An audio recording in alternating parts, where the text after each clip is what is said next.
عمومی طور پہ رشتہ داریوں کے اندر بعض رشتہ دار بہت تلخیاں دیتے ہیں، زندگی کے اندر زہر بھر دیتے ہیں، لیکن اگر کبھی وہ مجبور ہوں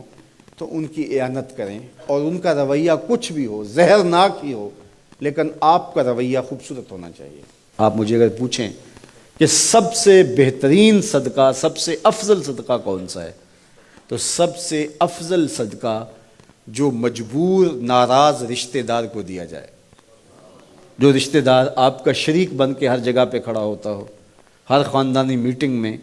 ہر خاندانی ایونٹ میں آپ کے مخالف کھڑا ہوتا ہو، آپ کو نیچا دکھانے کی کوشش میں لگا رہتا ہو، اور کسی وجہ سے وہ کمزور پڑ جائے، مالی مشکلات میں مبتلا ہو جائے، اور آپ اس کی مدد کرنے کی پوزیشن میں ہوں، تو آپ کا نفس آپ کو کبھی بھی اس کی مدد کرنے پہ آمادہ نہیں کرے گا۔ آپ کا نفس روکے گا، آپ کہے گا کہ یہ تو ہمارا شریک ہے، تو سانپ کو دودھ پلائیں، اب تو اس کا سر پاؤں تلے آیا ہے، اس کو تو کچل دے، یہ تو میرا دشمن ہے، اس کو طاقت دوں۔ نفس کبھی بھی نہیں چاہے گا کہ اپنے شریک دشمن کی مدد کی جائے، لیکن سب سے افضل صدقہ وہی ہے جو ناراض رشتہ دار کو دیا جائے، اس لیے کہ اس میں نفس شامل نہیں ہوگا، اور جس عمل میں آپ کا نفس شامل نہیں ہوتا اس عمل سے تمہارا رب راضی ہوتا ہے۔ تو رشتہ داروں کے ساتھ سلوک اچھا کرنا، رشتہ داروں کے ساتھ رویہ خوبصورت کرنا، یہ تمہاری زندگی کا اسلوب۔ مجھے بتائیے، اہل مکہ نے، حضور کے رشتہ داروں نے حضور کے ساتھ کیا سلوک نہیں کیا تھا؟ اوجریاں ڈالیں، کانٹے پھینکے، راہوں میں گڑھے کھودے، اذیتوں کے پہاڑ کھڑے کیے، اور کیا کیا مصیبتیں نہیں تھیں۔ حضور شہر مکہ سے چلے گئے مدینہ المنورہ۔ اب جب فتح مکہ ہوا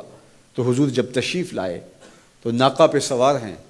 تو اب یہ تھر تھر کانپ رہے ہیں سارے رشتہ دار حضور کے، برادری کے لوگ۔ انہیں پتہ تھا کہ آج ہمارا آخری دن آ گیا ہے، اور اگر بڑا بھی رحم ہوا تو کم از کم ہمیں شہر بدر تو کر ہی دیا جائے گا۔ اب حضور تشریف لائے، سب کو جمع کیا، کہا کہ بتاؤ میں تمہارے ساتھ کیا سلوک کروں؟ تو انہوں نے کہا کہ آپ کریم باپ کے کریم بیٹے ہیں، ہمیں آپ سے اچھے سلوک کی توقع ہے، اور ان کو توقع یہ تھی کہ ہمیں قتل نہ کیا جائے، شہر سے نکال دیا جائے۔ تو آقا کریم نے فرمایا اذهبوا انتم الطلقاء، جاؤ چلے جاؤ، میں تمہیں معاف کرتا ہوں۔ اور آج تم سے وہی کہتا ہوں جو حضرت یوسف علیہ السلام نے اپنے بھائیوں سے کہا تھا، لا تثریب علیکم اليوم، جاؤ چلے جاؤ، تم سارے آزاد ہو۔ اور حضور نے سب کو معاف کر دیا۔ معاشرے کے کمزور لوگوں کی حضور علیہ السلام مدد کرتے، ان کا بوجھ حضور اٹھا لیتے۔ دکھیوں کا، کمزوروں کا، لاچاروں کا بوجھ اٹھانے کا مزاج پیدا کرو، لوگوں کی ضرورتوں کو پورا کرنے کی کوشش کرو، اپنے کندھوں پہ بوجھ اٹھاؤ اور ان کا بوجھ ہلکا کرو، یہ مزاج پیدا کرو۔ یہ تمہارے نبی علیہ السلام کی سنت ہے۔ وہ چاہے تمہارا دشمن ہی کیوں نہ ہو، لیکن اس کا بھی بوجھ کم کرو، اس کا بوجھ اپنے ذمہ لو۔ جس کا کوئی کمانے والا نہیں، معذور ہے، اپاہج ہے، لاچار ہے، زیادہ بچوں کا بوجھ ہے، اور ذرائع آمدن تھوڑے ہیں، تو آپ کثیر العیال لوگ ہیں جن کا کوئی مددگار نہیں ہے، آپ ان کی مدد کرتے ہیں، ان کے کام آتے ہیں، آپ ان کے لیے کمائی کرتے ہیں۔ یہ بات ذہن میں رکھیے، کمائی کرتے ہوئے 3 نیتوں کا استحضار رہنا چاہیے، 3 نیتیں آپ کے ساتھ جڑی رہنی چاہیے، تو آپ کا کاروبار، آپ کا رزق کمانا بابرکت ہوگا۔ اگر چوتھی چیز جڑ گئی تو آپ کے کاروبار میں، آپ کے رزق میں پیچیدگیاں آنا شروع ہو جائیں گے۔